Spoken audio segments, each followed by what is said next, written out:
নমস্কার বন্ধুরা, সকলে কেমন আছেন? আমি খুব ভালো আছি। আজকে চলে এলাম একদম অন্যরকম একটা ভিডিও নিয়ে। গত 2 মাস আগে আমার দিদা মারা যান, আর তারপরে সমস্ত কাজকর্ম ভালোভাবে চুকে গেলেও পরে মায়ের ইচ্ছে হয়েছিল কোনো বৃদ্ধাশ্রমে দিদার স্মৃতির উদ্দেশ্যে কিছু খাওয়া দাওয়া করাবে। সেই উদ্দেশ্য নিয়ে কিছুদিন আগে এক রবিবার দেখে আমরা দুপুরবেলা চলে গেছিলাম বাঁকুড়া মাচানতলায় অবস্থিত শান্তিনীর বৃদ্ধাশ্রমে। ওনাদেরকে আমরা আগের থেকেই বলে রেখেছিলাম যে এখানে দুপুরবেলায় আমরা সবাই একসাথে খাওয়া দাওয়া করব, আর সেদিন দুপুরবেলা এই সমস্ত খাওয়া দাওয়া আয়োজনের দায়িত্ব আমরা দিয়ে দিয়েছিলাম শাশ্বতীদির উপরে। শাশ্বতীদি ও শাশ্বতীদির নিজের হাতে তৈরি আহারে বাহারে বিগত কয়েক বছর ধরে খুব নাম করে নিয়েছে বাঁকুড়ায়।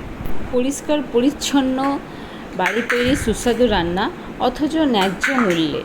তাই এই দিনটার জন্য আমরা শাশ্বতীদিকেই বেছে নিয়েছিলাম। দিদি ঠিক সময়ের অনেক আগেই খাবার ওখানে পৌঁছে দিয়েছিল। আমি, বাবা, মা আর আমার পুচকে মেয়ে তো ছিলই, এছাড়া আমাদের সাথে গেছিলো আমার এক পরিচিত ভাই।